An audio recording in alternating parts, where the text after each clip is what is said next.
전도 현장을 놓고 다락방에서 제일 중요한 메시지인 구원의 길이 류광수 목사의 지시에 의해 훈련교재로 발간됩니다. 총 17가로 구성된 구원의 길은 사역자들이 현장에서 만나게 될 전도 대상에 따라 6개의 항목으로 분류하여 구성하였습니다. 불신자, 청소년, 새신자, 기존신자, 사역자, 선교 현장으로 분류되어 있고 각 과에는 주안점이 있어서 어디에 포인트를 두고 이 구원의 길이 선포되었는지를 소개하고 있습니다. 또 각 구원의 길의 바탕이 되는 메시지의 출처를 기록하여 실제적인 도움이 될 수 있도록 하였습니다. 이 교재는 2월 15일 새가족 현장 사역자 훈련에서 류광수 목사가 직접 강의할 예정입니다. 또한 류광수 목사의 지시에 따라 237 훈련으로 진행된 237 예비지교회 훈련과 237 동문훈련, 그리고 북미주 산업인대의 메시지가 소책자로 곧 발간됩니다. 2021년 12월에 진행된 237 새가족 현장 사역자 훈련에서 선포된 메시지도 소책자로 곧 발간됩니다. 지금 그 자료 팀에서는 요번에 나온 강의들은 조금 소책자로 만드는 게 좋아요. 그래서 이제 이분들이 들고 쓰도록 비밀도 없어. 이걸 같이 얘기할 수 없어요. 그래서 모든 지교에서 이 지금 23가지 언약 딱 잡도록. 그러면 응답 온다 안 한다가 아니고 그래 돼야만 제대로 된 응답이 있게 되는 거예요. 어려움과 고난, 갈등과 위기를 기회로 만드시는 하나님의 메시지를 붙잡고 중요한 집중 속으로 들어가는 시간이 되시기를 바랍니다. 다락방 교재에는 3가지가 들어있습니다. 우리 후대에게 변질되지 않고 반드시 전달되어져야 할 다락방 전도운동의 본질과 역사, 그리고 현장이 들어있습니다.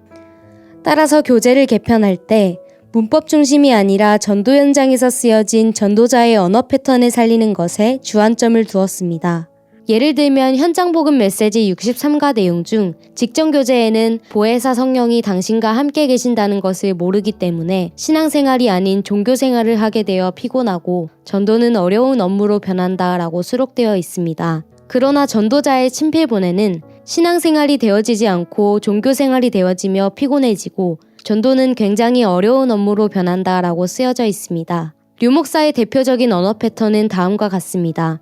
모든 메시지에서 행동의 주체가 인간이 아닌 성삼위 하나님입니다. 그리고 나타나는 모든 결과는 눈에 보이지 않는 영적인 배경을 바탕으로 하고 있기 때문에 하다를 되다로, 되다를 되어지다로 표현하고 있습니다. 이를 근거로 하여 모든 직전 교재에서 국어문법에 맞게 하다와 되다로 바꾸어 놓은 것을 전부 되다와 되어진다로 복원하였습니다. 이와 같이 전도자의 언어 패턴을 살리고 다음과 같이 3가지 주안점을 두고 교재를 수정하였습니다. 모든 교재를 다 안내할 수가 없으므로 몇몇 교재를 가지고 어떻게 수정되었는지 소통드리겠습니다. 첫째, 다락방 본질을 살리는 것에 주안점을 두었습니다. 새생명 새생활 2과를 보면 구원의 길 그림에서 초판에 있던 종교, 철학, 선행과 그리스도 삼중직을 설명하는 3가지 성구가 직전판까지 빠져 있었습니다. 또 복음편지 4번째 만남의 제목이 초판본에는 왜 우리에게 예수만이 길이 되는가 였는데 직전판에서 왜 우리에게 예수만이 길이신가로 바뀌었습니다. 왜 우리에게 예수만이 길이신가는 예수만이 그리스도라는 당위성을 설명할 수 없기 때문에 초판에 수록된 원 제목으로 복원하였습니다. 5번째 만남의 제목은 초판에 나는 왜 확신이 없는가 였는데 직전판에서 왜 나는 확신이 없는가로 바뀌었습니다. 복음편지 5번째 만남은 새신자나 기존 성도들을 대상으로 구원의 확신에 대한 질문을 던진 것입니다. 따라서 이를 잘 반영할 수 있는 초판의 제목으로 복원하였습니다.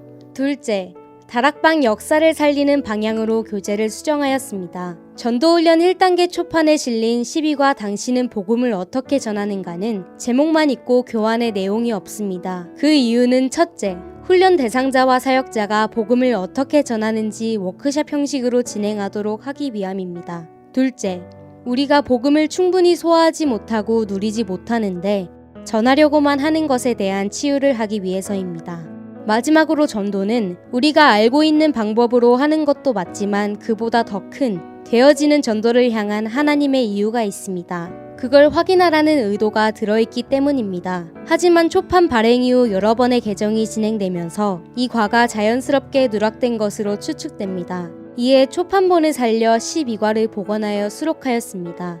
새생명 새생활 12과에서도 초판본에 실려있던 성경 전체를 한눈에 볼 수 있게 만든 그림이 빠져 있어서 이번 개정 증보판에 복원하였습니다. 셋째, 약화된 현장성을 회복하는 방향으로 수정하였습니다. 예를 들면 사명자 가이드 초판 10과에는 다음과 같은 내용이 수록되어 있습니다.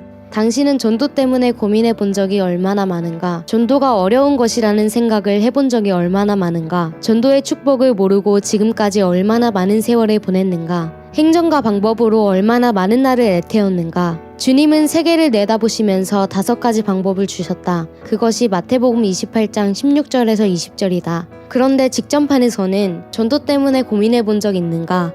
전도가 어렵게 느껴지는가? 전도의 축복을 모른 채 행정과 방법으로 얼마나 많은 세월을 보냈는가? 이에 대한 답은 마태복음 28장 16절부터 20절에 나와 있다. 라고 제시되어 있습니다. 초판의 표현을 보면 현장에서 전도의 시급성은 알지만 성경적 전도 방법을 몰라서 전도에 대한 많은 고민을 해온 사명자에게 주는 메시지라는 의도가 잘 드러나 있습니다. 그러나 직전판에는 강조하는 표현을 약화하여 전도에 대한 고민을 해본 적은 있는지, 전도가 어렵게 느껴지는지 등을 질문함으로써 사명자에게 주는 메시지라기보다는 일반 신자에게 주는 메시지로 받아들여집니다. 따라서 이 부분을 초판의 내용으로 복원하였습니다. 다락방 교재는 다음 세대에 이 복음운동을 전달하여 전도운동의 바톤을 잇는 가장 중요한 도구입니다. 모든 다락방 성도들의 손에 이 언약의 바통이 쥐어지기를 기도합니다.